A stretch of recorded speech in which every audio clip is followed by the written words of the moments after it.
callers. They are not intended in any way to diagnose, treat, cure, or prevent disease. Welcome to Weight Loss Conversations, brought to you by 3 Health Medical Weight Loss Solutions. Your hosts, Bradley Butterfield, Marlene Sexton, and Brandy Wiltermuth, have over 30 years experience treating health issues associated with excess body weight. Get ready for an in-depth, honest discussion about weight loss and your health. Be sure to visit our website at 3.health. That's THREE.health. Good morning. Welcome to Weight Loss Conversations with 3 Health Medical Weight Loss Solutions. I'm Brad, the Executive Director and a practicing psychotherapist with 3 Health. And with me this morning are my partners, Brandy. Hello. Our Medical Director, and Marlene, our Director of Therapy. Good morning. Today on the show, we'd like to discuss some current news articles related to nutrition, diet, weight loss, and health. And then a little later in the show, we'd like to share some of our listeners' emails and answer their questions. To get started, Brandy, you shared an article recently with Marlene and I titled, "Could a Low-Carb Diet Shorten Your Life?" That was a kind of a wild title. Yeah.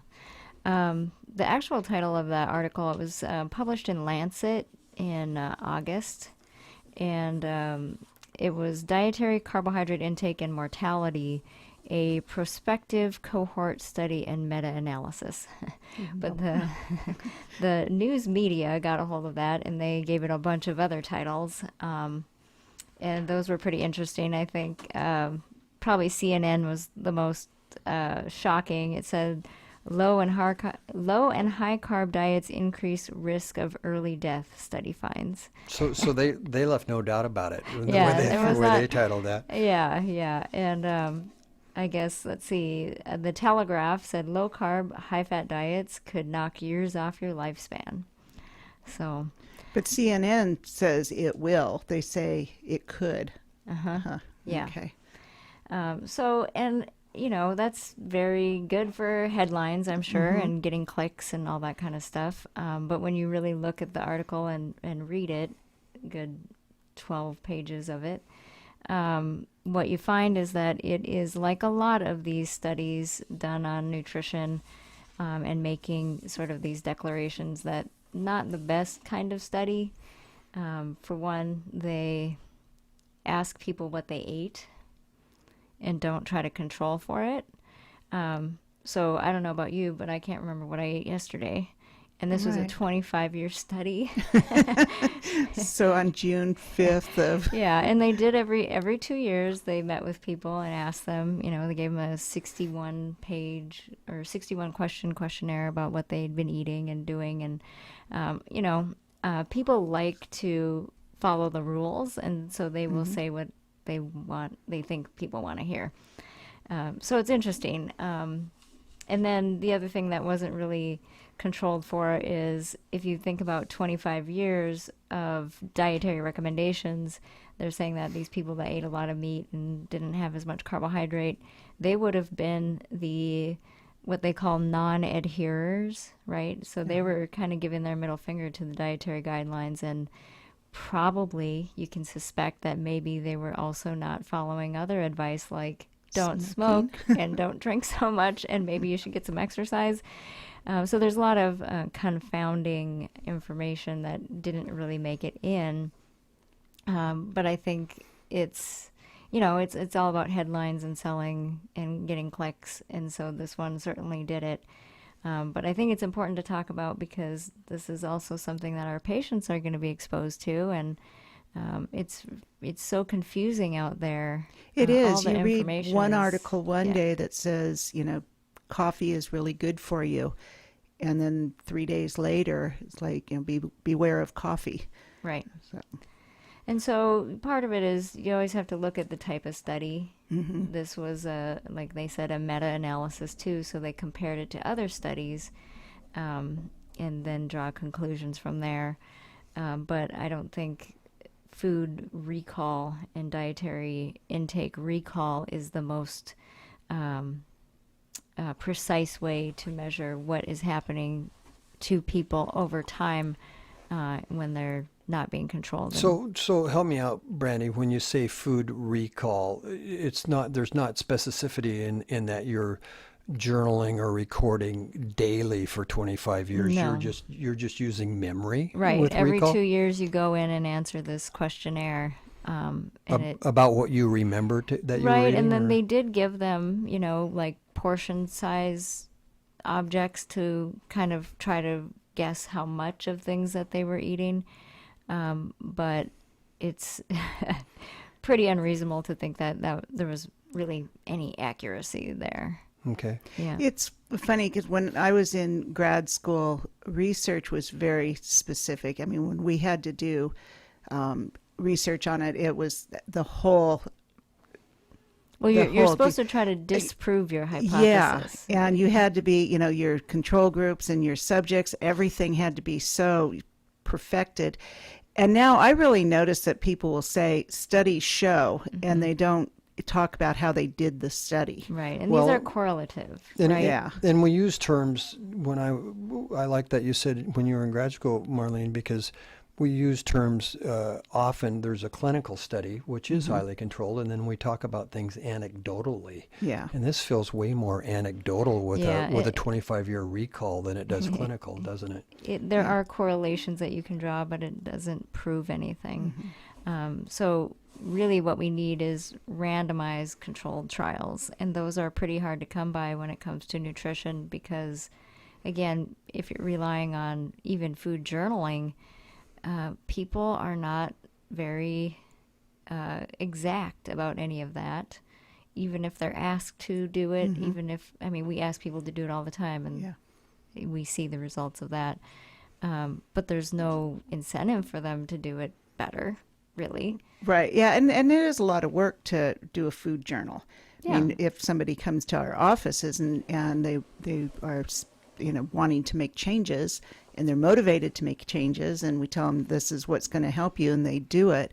But to be in somebody's study where you're not, you're just being studied, I can picture myself the night before right now to journal. Right. I'm supposed to have, it's funny, people fill out our little questionnaire when they come in for every appointment, and instead of writing down what they did eat, they write down what they're supposed to eat, in terms of the grams and stuff like that, and I think it's pretty funny. But, this is just another kind of example of how there's a lot of information out there. It's very confusing, and people grab these headlines and then, they might just automatically decide that I can't do a low carb diet now because this article came out and I don't want to die earlier from doing that, without ever really looking into it or having any second thought about investigating a little bit further. And that's a missed opportunity for a lot of people who have blood sugar issues, any kind of metabolic disease that's making it harder for them to lose weight. We have 64 different random controlled studies that show the opposite of this. Well, then, it's pretty interesting. Brandy, I also heard you mention that they didn't study other factors. Isn't that correct? I mean, they didn't. They Did they them. look at alcohol use or physical activity or They did other factors? They did or? a little bit. Okay. But again, the thing that they pulled out of that was the carbohydrate intake being low because people were, probably trying to do some of those things, or they were eating, their high fat, low carb diet was what they thought a low carb diet should be, but no one ever really quantified that. Okay. So Because you might wonder, once again, anecdotally, that a high-fat meat-eating diet 25 years ago may be correlated to someone who was drinking, smoking, and not doing much physical activity. Right. There's that feels correlative to me of that generation more so than maybe a keto diet or a high-protein specific diet today. Is that fair? yeah, for sure. And that's just what we see over and over again. there's a study that came out that showed that with a pretty aggressive low carb diet, you can actually reverse type 2 diabetes. 60% of the people in that study ended up on no medication and just diet as the only intervention. And that one didn't get any headlines whatsoever. But we've seen that we see it every day. We see it every day, and it doesn't. I don't see it in the paper saying that, or just reading the articles and stuff. You just don't see it. Right. It's too bad, and then you have to kind of wonder why, because again, some of these are too hard to do as a random controlled trial. You have to capture people and put them in a place and make sure that they are eating exactly what you want them to, and that's really expensive. It takes a lot of time, and there isn't that much right now interest in being empirical about that, because we have all these other correlative studies that are making headlines. So there's a big push from a lot of different organizations that are looking at how do we just get to the evidence, and how does that evidence actually form our dietary guidelines. And that there's a big organization that I follow that's their mission. Great. We're going to take a break, and what we've been discussing is this specific article, Could a Low-Carb Diet Shorten Your Life? And the evidence that formed that, and it was kind of an outrageous news article in the way that it was posed by CNN and some other news organizations. And when we come back, I'd like to pick up this conversation with you, Brandy. So this is Weight Loss Conversations with 3 Health, and we'll be right back.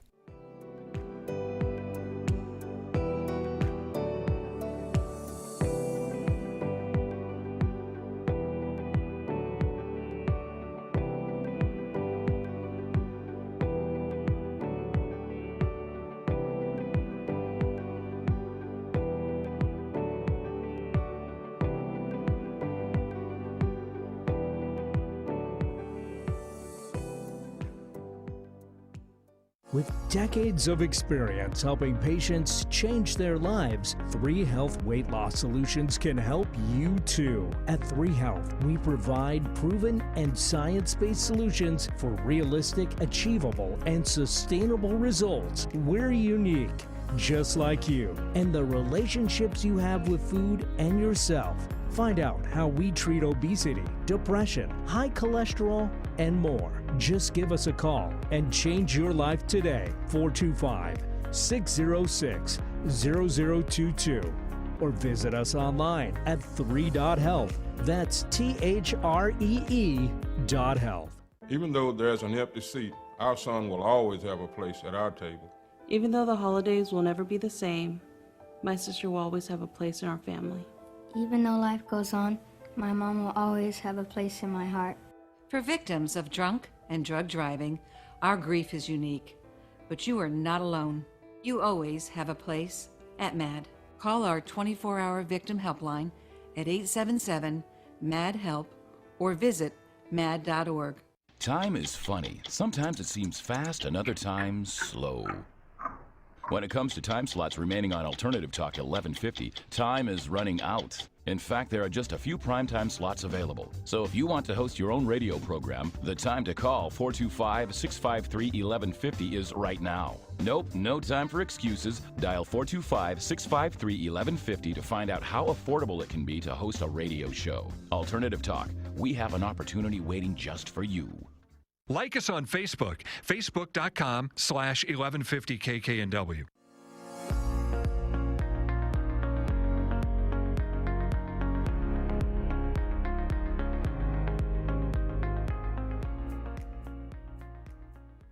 Welcome back. This is Weight Loss Conversations with 3 Health Medical Weight Loss Solutions. Before the break, we were discussing a news article, Could a Low-Carb Diet Shorten Your Life? Now, we're talking about protein, fats, carbs, lots of confusion. And in fact, Marlene, you were going to read an email that we got from Leanne, one of our listeners, and some confusion she's having about what she should do. Yeah, Leanne writes to us, I am struggling with what is the right diet. I've done them all, paleo to 21-day fix to you name it. And I go to CrossFit 4 times a week. I'm not losing weight. What diet should I do? Wow, that's a really loaded question. So all I can say is that, you know, as the nurse practitioner here at 3 Health, we really need to know more about what is going on with people, what their weight history has been, and what they had successes as far as what helped them lose weight or not.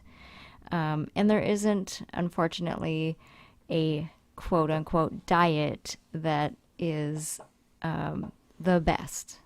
You know, there are ways to look at, what I do is look at how macronutrients behave in the body, and then we recommend different levels of those based on what the goal is. So I can't really say, Leanne, I'm sorry, I can't give you that information. I can tell you that there are some basic things that you can think about that, you know, you may not lose weight doing, but in terms of having a better overall intake of healthy food can work and can make you feel better. So some of those things are avoiding a lot of processed foods, you know, things that stay on the shelf for a long time and or come in a box and or have no, you know, expiration date. Those foods tend to be a lot less healthy than the foods that you can get that might go bad in a week or so after you buy them. So one way to look at it is if, you know, man made it, it's probably not the best. And if nature made it, then you should probably go for it. And we know that as close to the whole food as you can get is healthy or better than highly processed stuff. And I think this kind of harkens back to looking at, you know, a big catastrophe that happened for the American public with dietary guidelines over the last 40 years, which was looking at nothing but fat on the label or in a food and deciding if it was healthy or not based on if it had fat or not. And we just know that that is a really short-sighted way of looking at food and thinking about its if it's going to contribute to health or not.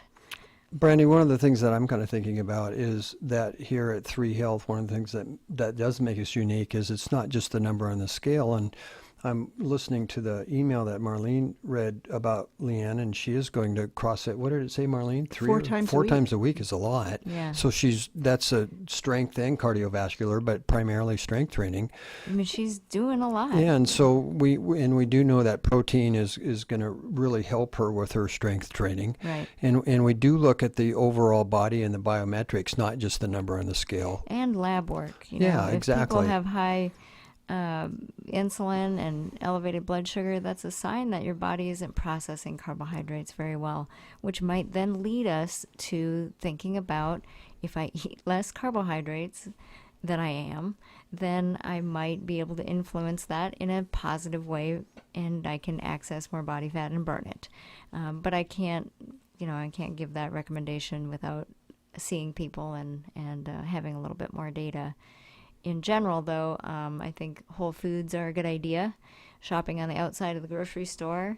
A big one is people get a lot of their daily calories from beverages, coffee, energy drinks, things like that. And that's a fairly simple one to change. You just really don't need extra calories through your beverages and liquids. And a couple other things that occur to me is that we don't want to eat to our exercise or to our calories. I mean, I'm an athlete and I know that, for example, a bagel or a donut at 450 calories, I have to run a long time and quite hard to exercise to that. So we don't encourage people to do that. And yet she may be building a very strong body if she's going to CrossFit 4 times a week and not necessarily losing weight, but building good lean muscle mass. So, and you could make a pretty good bet that in her mind, the more exercise she does, the less she should eat, because then she's working on both ends of the equation of eat less, exercise more, which is going to end up in, hunger. Sure. And in an inability to really control what we're eating or how much. So she, in essence, she's fighting, or her body's fighting against her goals and against itself. Right. Yeah. And you can't really out-exercise a bad diet either. So if you are eating the donut and thinking I'll just run it off later, sorry, it doesn't work that way. Or putting yourself in that depletion or starvation mode where you're consuming way more food than what you think you're exercising. Right. I think that is really common. I mean, I know that it's common by when we do our evaluation, people come in and we ask them about their activity level and what they're eating. And it goes back to the diet industry, the weight loss industry itself, which has, somehow tattooed on our inside of our eyelids that exercise more, eat less is the only way to lose weight. It just isn't true. So we really have to challenge a lot of these, I think, accepted sort of mantras, and it is just, it's so ingrained in how we think about this issue that they've done a really, really good job. You have to give them credit. Well, the diet industry, the commercial diets, their goal is to get you to come back when you gain the weight on. Right. And what is it? 98% of people lose weight and then gain it back within a year. Mm-hmm. And so what you want to do is go back to where you lost it to start with. Right. What 3 Health wants you to do is to lose it, be strong, be healthy, and be gone. Right. But tell your friends. Which is why we're doing biometrics, which is so important to us. Right. Because, like last night we were being asked questions about this. Somebody said, well, how do you know somebody's BMI? Well, it's pretty hard to tell just by looking at somebody, but it's even harder to tell what is body fat percentage, which is really what's important. Leanne might be overweight based on the BMI, but if we look at her muscle mass and her body fat, she might not be doing so bad. I think that's important too, that a lot of people come in and when we do the in-body with them, they're really shocked at what what their ideal weight would be. And it's not that, for most people, it's not that far from what...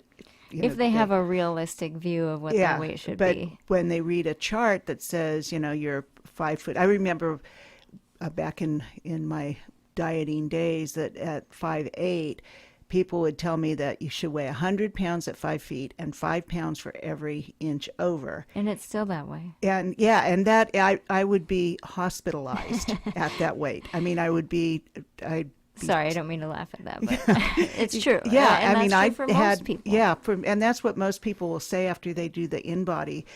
Although they've already said that it's funny because you should work at a circus and guess weights, ideal weights, because they'll come in and tell us when they felt the best. And that's usually what the in-body says would be good. What their goal weight would be if they got to a healthy body fat percentage. It's pretty intriguing that is usually the case. That's the number. So I can see why Leanne is struggling. I can see why she's frustrated. She's doing as much as she knows how to do. And with that much exercise, if she's not adequately feeding her body's just going to fight back and hold on to every little bit of extra energy that can possibly get. Well, and then over the years, we've had so much confusion as to how athletes should feed their bodies. Yeah. She pretty much is an athlete. And as a younger athlete in my generation, it was we should carbo load before events, and we've seen the fallacy of that because we would burn carbohydrates, and then in any sort of endurance event, we're going into what we used to call the great bonk. Mm-hmm. And now with eating mostly protein and fats, that doesn't happen to me anymore. Yeah. And I've even, as I shared with you earlier, been reading some articles about earlier endurance athletes doing the fats and proteins and never getting into that depleted state. Right. Which I found really interesting. Yeah. There's some really good articles about endurance athletes and ketogenic diets, and it's pretty amazing what people can do if they're adapted to it. But in the 70s, 80s, and 90s, that was really contrary to what we were being told. Yeah.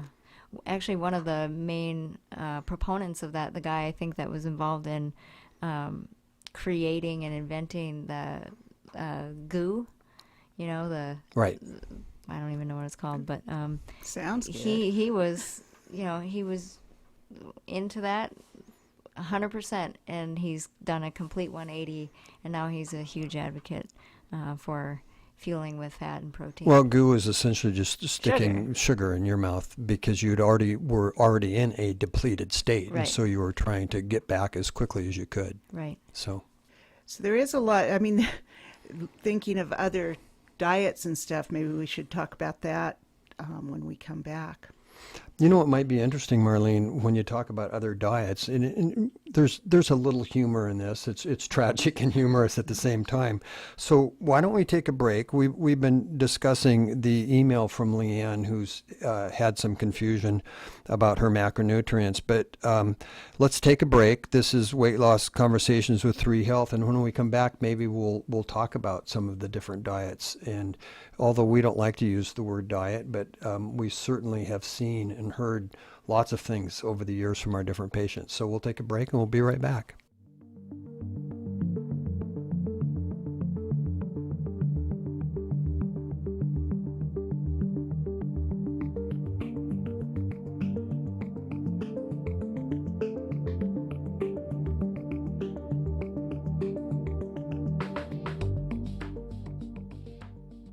Introducing 3 Health Medical Weight Loss Solutions, a unique weight loss clinic backed by real medical research with a treatment focusing on the entire person, mind, body, and spirit. From medical services for obesity and high blood pressure to behavioral services for emotional eating and depression, 3 Health Medical Weight Loss Solutions can help you change your relationship with food, your relationship with yourself, and with life. Find out more, 425-606-0022. Or online at 3.health. That's 3.health. Alternative Talk 1150. We're on your radio at 1150 a.m. We're on your HD radio at 98.9 Channel 3. So many ways to listen. We're on the web at 1150kknw.com, streaming live audio and video as well as MP3 archives of many of our shows. So many ways to listen. And now, we're on your smartphone or tablet. Download our free app in the Apple App Store or Google Play and take Alternative Talk 1150 anywhere you go. So many ways to listen. A lot can happen in 6 seconds. A rodeo ride, a dramatic basketball win, and the world record holder can solve a Rubik's Cube.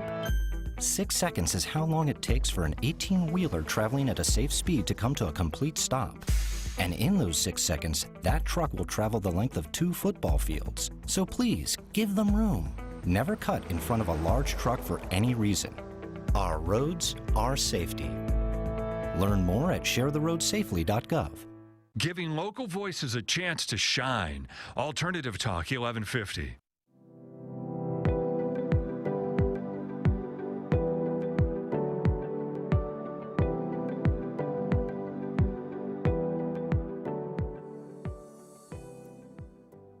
Welcome back. This is Weight Loss Conversations with 3 Health Medical Weight Loss Solutions.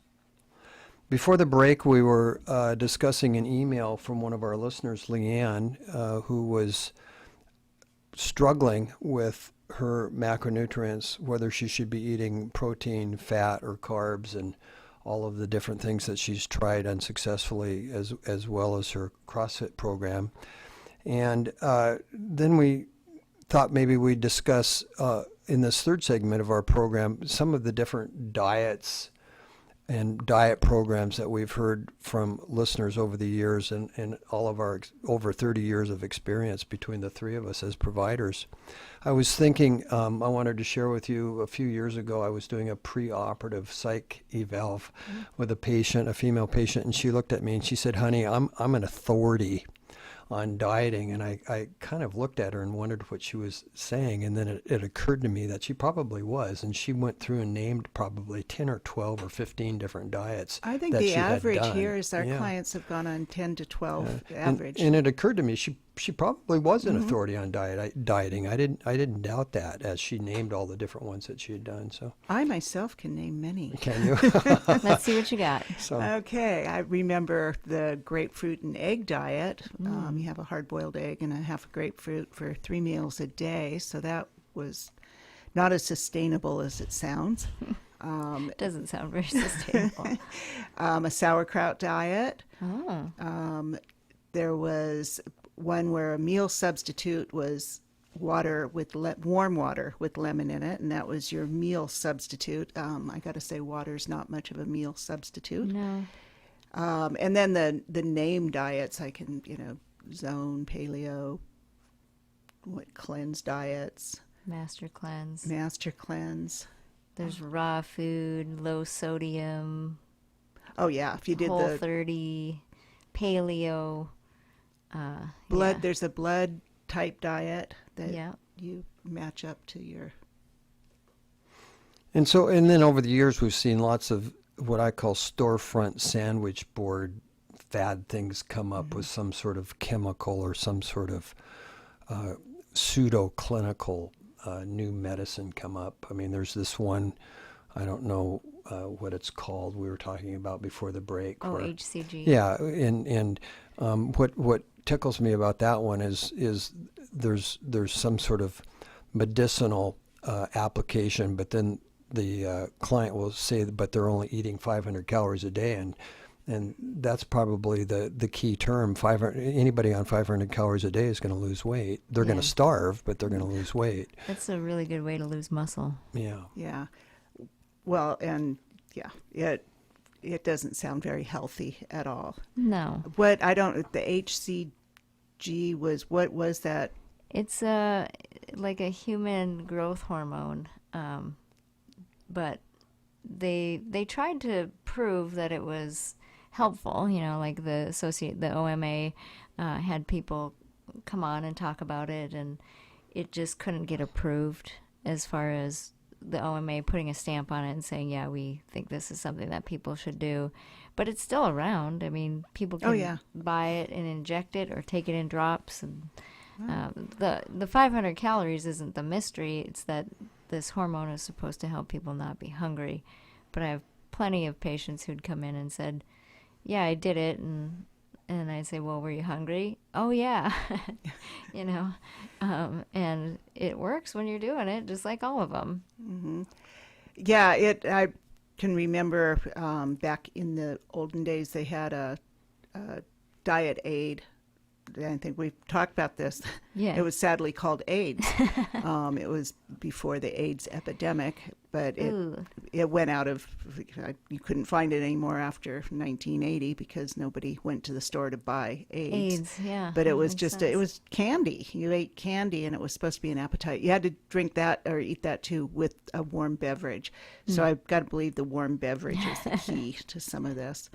Yeah, it's just amazing. I think the fact that there's so many of these things and people do them intermittently and have a little bit of success, it's indicative of a few things. That one is that people are willing to give up certain things for a short period of time to get results, but I don't know if there's any real evaluation into, well, what's going to happen after that, and when I get to that finish line. And what usually happens is they're done dieting, right? And so they start eating again the foods that they normally eat, and then gain the weight back. You know what the most common story is that I hear from our patients? Typically, it's women. They've gone to Weight Watchers or Jenny Craig or one of those, Nutrisystem, whatever, and they've lost on average about 30 pounds, which is that's considerable, and it's enough to make an impact on health. But that wasn't their goal, number one, because again, the goals were being set by BMI scales and not body fat. Mm-hmm. But what I hear often is that people got to that 30-pound weight loss, and then their weight loss stopped, and the instruction was to eat less now, cut your calories, and exercise more. And that obviously would just put the person into starvation and ramp up all their hunger signals, and then they would get hungry and eat, because that's what humans do when they get hungry, and regain all their weight. And so when we go through, this process with the body composition, I can look at people and predict, like, this is where your weight loss is going to slow down if you are just doing a caloric restricted diet, because you're losing muscle and your body gets to a point where it's just unwilling. It says, I can't give up any more muscle from this, just a dietary restriction of calories. So people are kind of unsure if they can believe that, but if they get into the program and they're doing that, then a lot of times there's this this anxiety about getting there as fast as possible, and that's also not healthy. Like, if the faster you get there, the faster you're going to gain it back. So, like today, we had a patient in, and I said, well, what's the reward of getting there faster? Then it's just more work to maintain. What if we are really careful about being healthy and losing just the body fat and not the muscle, and we kind of let your body figure out what it's supposed to do? Wouldn't that be better, even if we take longer to get there? Yeah. It would be more realistic and way more maintainable than just doing whatever it took to lose the weight in the first place. So I hear a couple things when we're talking about speed or faster. One is the body and the metabolism. The body doesn't necessarily want to get there faster. It needs to get there at a pace so that it stays off or maintains that metabolically, correct?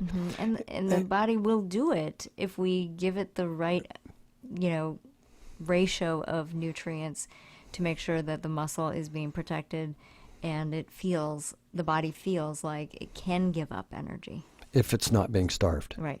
Okay. And then, Marlene, I think in our field with the behavioral, I find it interesting when we talk about fast, because that's more of an emotional response. In other words, emotionally, we want this to happen very fast. Now, we're not talking metabolically as much as we are emotionally, in the sense that it may have taken years for me to get to this weight, but I want it to come off in the next 30 days. Well, there's a lot of advertising that confirms that the faster the better. So which 20 is pounds something in that 30 we're often combating in Yeah. our practice, because when advertising promises we're going to get this 30 pounds off in 30 days, or whatever these ads are claiming, who wouldn't be attracted to that? Right, we're a culture of instant gratification. So if you have two sandwich boards up and one says lose 20 pounds in 10 days and one says lose 20 pounds in 6 months, we're thinking, well, I want to do the 10-day one. But you're going to, and I don't know if you can lose 20 pounds in 10 days, but you're going to lose a lot of muscle. You can always amputate something. Yeah, here's my leg. I lost 50. But I want people to think about, when you consider the years of dieting that people will do. Literally years. I've known people that have dieted for over 50 years. And, 4 or 5, 10 years, they're the weight they want to be, and the rest they're dieting.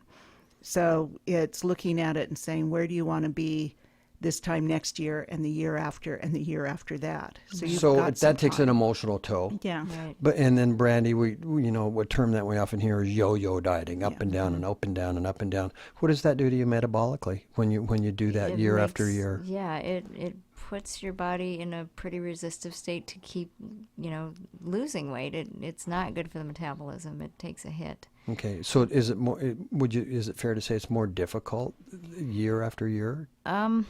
Well, I have seen that be the case, but usually what's more of a barrier is if people have insulin resistance and they're pretty intolerant to sugar.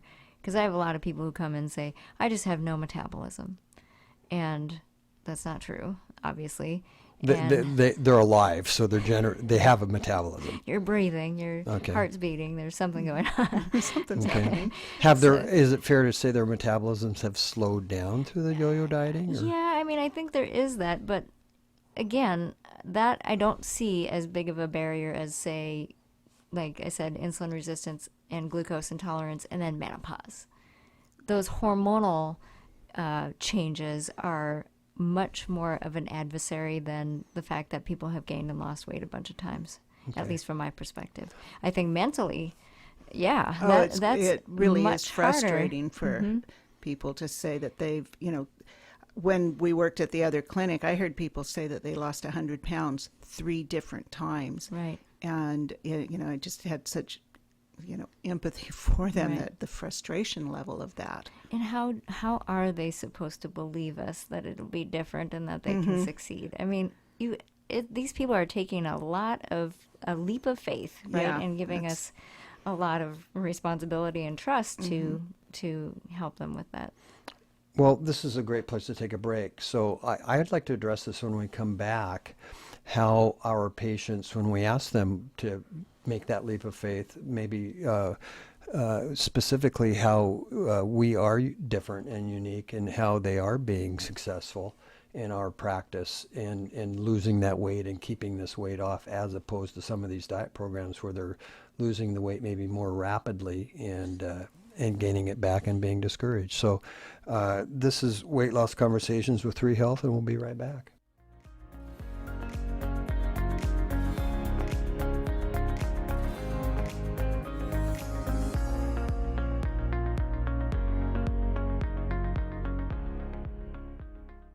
Hey, Kevin, thinking about saving for retirement? Yeah, but how do I start? It's easy with Avo, a retirement coach. Let's learn the Avo bet. A is for taking action. Not anxiety? No, Kevin, you're gonna be fine. You sing? Barely. V is for variety. Huh, change up my strategy. Okay. O is for optimize your savings. Let Avo lead the way. Visit aceyourretirement.org today. A message from AARP and the Ad Council. With decades of experience helping patients change their lives, 3 Health Weight Loss Solutions can help you too. At 3 Health, we provide proven and science-based solutions for realistic, achievable, and sustainable results. We're unique, just like you, and the relationships you have with food and yourself. Find out how we treat obesity, depression, high cholesterol, and more. Just give us a call and change your life today. 425-606-0022. Or visit us online at 3.health. That's THREE.health. Do you make a positive difference in the world? Do you have a talent, philosophy, base of knowledge, product or service that you know could help a lot of people if only you could reach them? Join Alternative Talk 1150's family of broadcasters and start walking down a fruitful path. As host of your very own program, dial 425-653-1150 and find out just how affordable it can be to have a show on 1150 AM. That's 425-653-1150. Alternative Talk, we have an opportunity waiting just for you. Make us part of your daily routine. Alternative Talk 1150.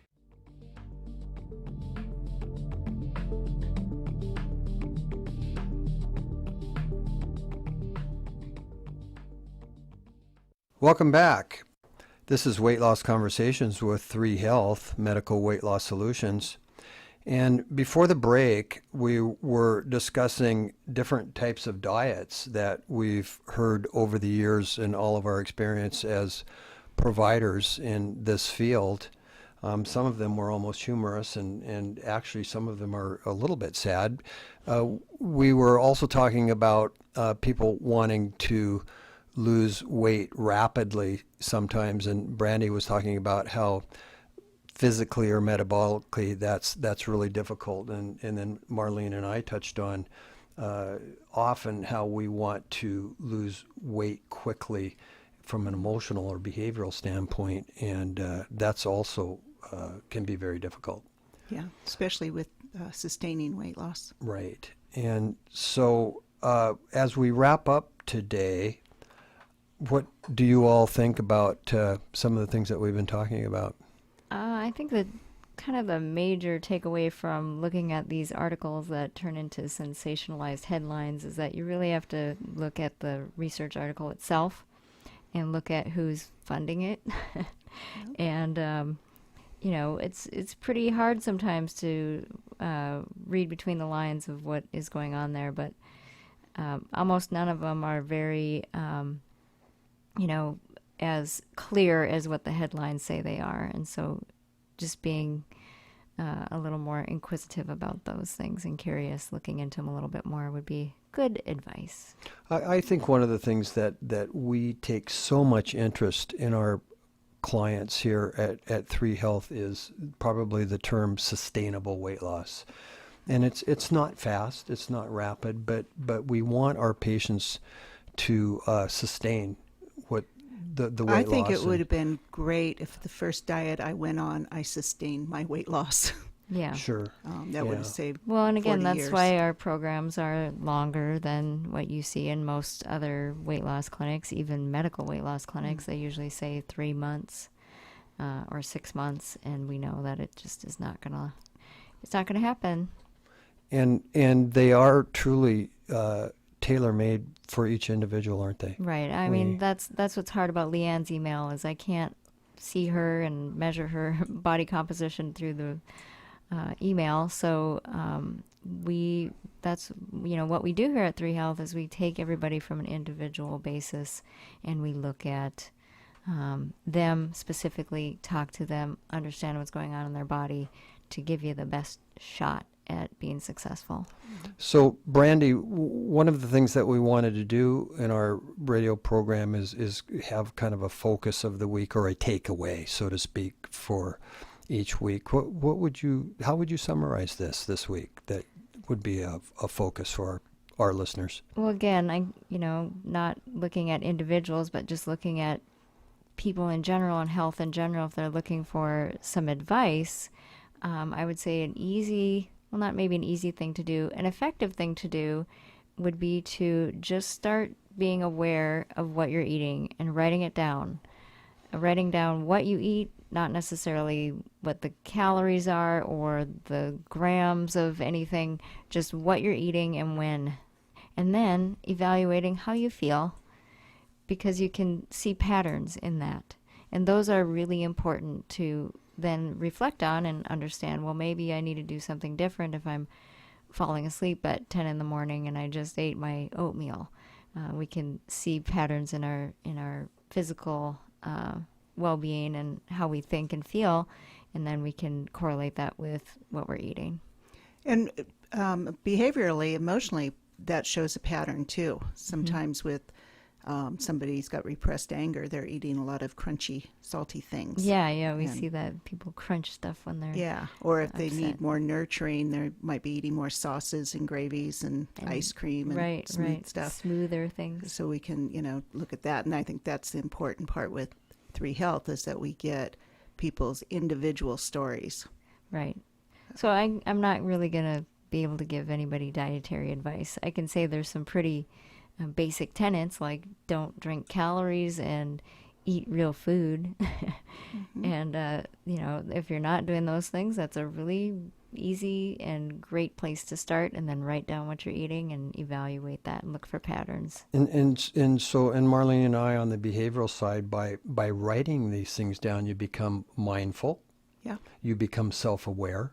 I know when I started journaling a number of years ago, I had no clue as really what I was putting in my mouth, which goes almost full circle in the beginning of our conversation, this 25-year study asking people to recall what they were eating is almost impossible. Fairly impossible. Yeah, and so by doing that on a daily basis and asking our patients to do that, they really are becoming self-aware of so what it is that they're everybody's eating. going to do a study, and it's an N of 1 by writing down their food. Yeah, Yeah. that will be your study. Yeah. So if you're wanting a little bit more information, I'm going to refer you to our blog on our website. There's a post that we did back in October, actually, called Eat Less, Exercise More, Doesn't Work for Most. And there's a little bit more information there if you're curious. It's on our website, which is 3.health, and that's the word 3 spelled out, .health. And Brandy, you've been been really active, you and Marlene and Alexis in particular, on the blogs. So you have a number of blogs on the website. We do. And they go back to around February of last year. Okay, so there's a lot of information there. Yep. Great. And quite a bit of variety in topics, too. Good. It was one of our goals on our website was not to have it be static but dynamic, so that we have a lot of new information being posted almost weekly on the website. Keep it interesting. Good. On the 21st, on Monday morning the 21st, we've decided to tackle a big subject, and we were going to break it down into 2 parts. So it will be Monday morning the 21st, and then following the 28th on Monday morning, we were going to talk about sugar. And so we were going to start with the physical impacts of sugar, and then take it over into the second part will be the emotional impacts of sugar. Talk to me a little bit about that, what you're thinking about the physical impacts. So sugar comes in a lot of different forms. I think that most people can identify the obvious, right? Like candy and cookies and ice cream and things like that. But when we're explaining macronutrients and their function, a lot of people are still a little bit surprised to learn that carbohydrates and sugar also come from regular foods like potatoes and fruit and bread and rice and pasta. So we'll get into a little bit more detail about that, and then what happens in your body when you eat these things. Okay, so what happens in your body hormonally?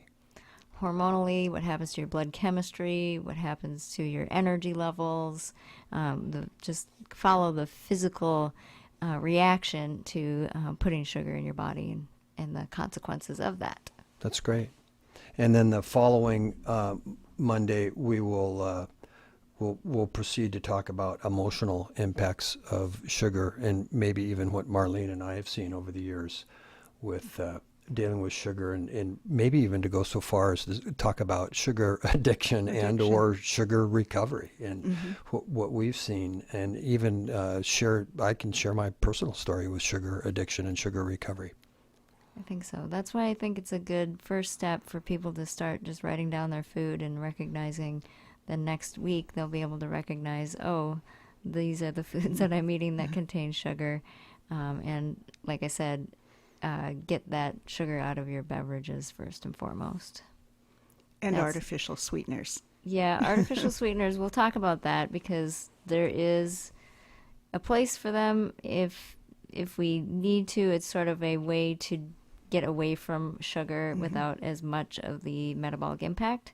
But yeah, they're not very good either. So with artificial sweeteners and sugar and stuff, I think it'll be interesting for people to see how prevalent it is in our culture and in our food. Yeah, like again, the awareness of, how much sugar is in things. I think people are pretty naive to that. Yeah. I mean, I know people who don't drink coffee. They don't like coffee. But they go to Starbucks and get the mocha frappuccino, whatever, with 80 grams of sugar, and it never even crosses their mind that that is full of sugar. Yeah, having a coffee. Yep. And I think one of the things that we see is that, and then people become overwhelmed when they do discover how much sugar is in our food. I just want to say it really can be overcome. We do have strategies for getting away from it, and yeah, I like to say our food is being laced. Yeah, it is with sugar. So it makes it, when the low fat craze was, they just replaced it with sugar to make it wouldn't tasty. Taste very good if you didn't do something with it. So. And it's in things that I wouldn't expect it to be in Noodle-Roni, but it is. Right. So why is it in there? Because they took the fat out or something. Right. Well, I'm sure that there's a lot of people that have, questions and comments and concerns about all of the stuff that we talked about, but specifically, if you got a comment about sugar or a question, we'll be addressing that in more detail in our next episode. We'd love to read your email if you send it in to us, and that address is contact us at 3.health.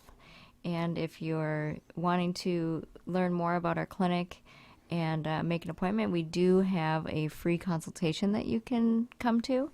And there's no obligation. Just call us up, and our phone number is 425-606-0022 to learn more.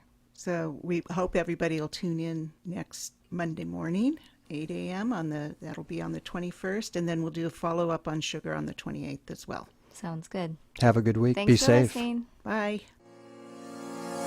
Thanks for listening to Weight Loss Conversations, brought to you by 3Health Medical Weight Loss Solutions. We love hearing from our audience, so be sure to drop us a note. We so appreciate when you tell family and friends about our program. Also, don't forget that our past programs are found at 1150kknw.com. That's 1150kknw.com. Have a wonderful week and tune in next Monday at 8 a.m. That's 8 a.m. Monday. Be sure to visit our website at 3.health. That's THREE.health. The content and opinions expressed during this program were those of the hosts, guests, and callers.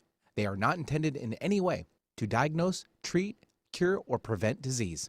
The views expressed on this program are those of the host, guests, and callers, and not necessarily those of KKNW, its management, or other advertisers. Contests are the responsibility of the host of this program and